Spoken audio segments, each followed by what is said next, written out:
So how did you end up with the Atlanta Falcons? Well, what happened was I think you heard me say I played 5 years and never got to play.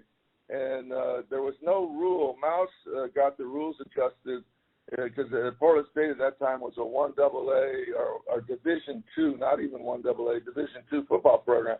So there really were no rules. I had my 6th year of eligibility was at Portland State, and so there was no rules when I got to the NFL on 6-year players out of college.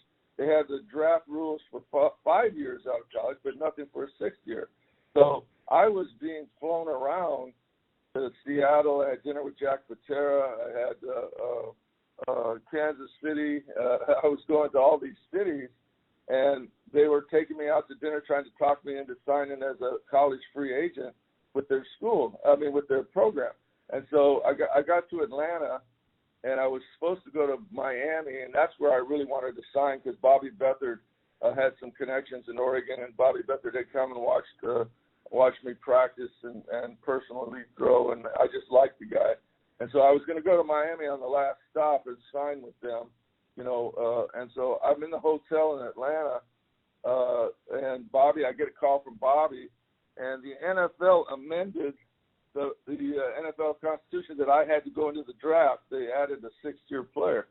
And so I called Tom Bratz immediately on the phone, and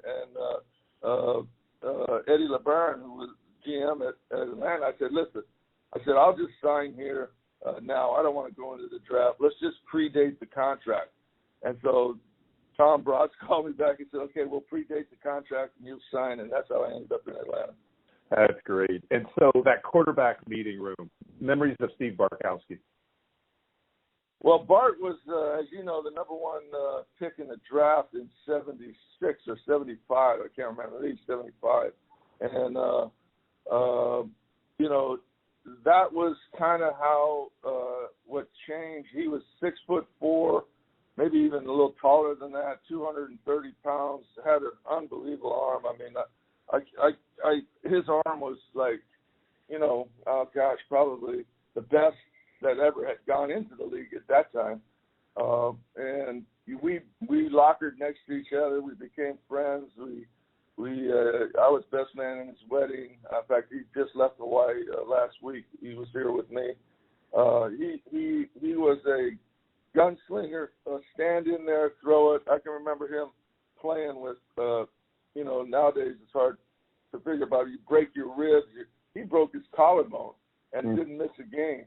And he's playing quarterback. Now just think of that. And, in those days, they shot you up and numbed it, and then you didn't practice for 4 days because you're so sore after the game.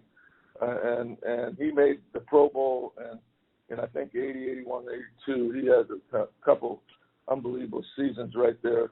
And so we've just been lifelong friends. That term prototype quarterback, that with him. Right, exactly.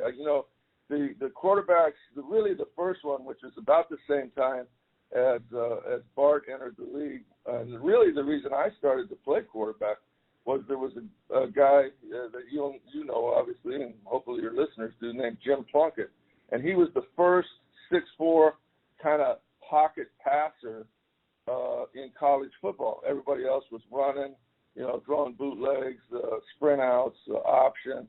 There was not really a drop back scheme, and that watching TV in 1970, I said that's what I'm going to play quarterback because I was tall, couldn't run, and so I said I'm just going to teach myself how to throw a spiral, and so I just took balls up to the school. And those days you didn't even have receivers to run routes. I just drew circles on walls and threw footballs up against the wall for hours and trying to hit the spot. And then, I hard work and it paid off. I mean, I eventually got my chance and made it.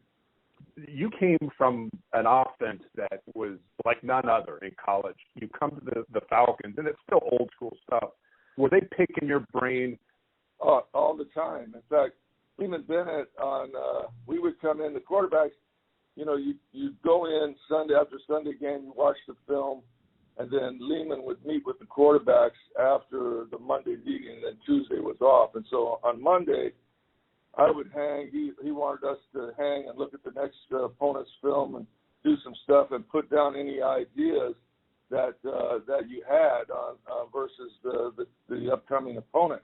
And I kind of laugh about this because I saw Lehman maybe 30 years later when I was in coaching and been doing it. And I was back in Atlanta and I ran into him and he said, you used to write a book, 4, 10, 18 pages of ideas all the time on what we should do against the Saints this week or the Steelers, and they were all kind of mouse concepts about adjusting routes. To answer your question, I don't know if you remember a tight end named Junior Miller. He was from Nebraska. He was Absolutely.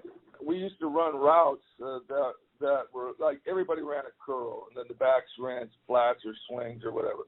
Tight end hooked over the ball. And so I can remember telling Dick Wood and Lehman, I said, when it goes cover 2, why don't we have Junior just take the middle of the field and have the wideouts convert the curls to fastest release fades and let Bart just throw off those safeties. And we made that. He put that in, and Junior Miller, to this day, he made the Pro Bowl off of that one thing that we adjusted from hooking over the middle of the ball to taking the middle of the field versus cover 2, and he read it on the snap just like the quarterback did. How is Mike Ken not in the Hall of Fame? There's no reason why he isn't in the Hall of Fame, but I kind of have followed some of the guys that were the leaders of the National Football League Players Association, and he was our rep and he and Jeff Van Note for many years. And I don't think either one of those guys is in the Hall of Fame. And to this day, I kind of think it's because they led the charge of all the free agency, all the strikes, and all the different things that the NFL had. And, I don't know that for sure, but that's the only reason that would explain both those guys are not in the Hall of Fame.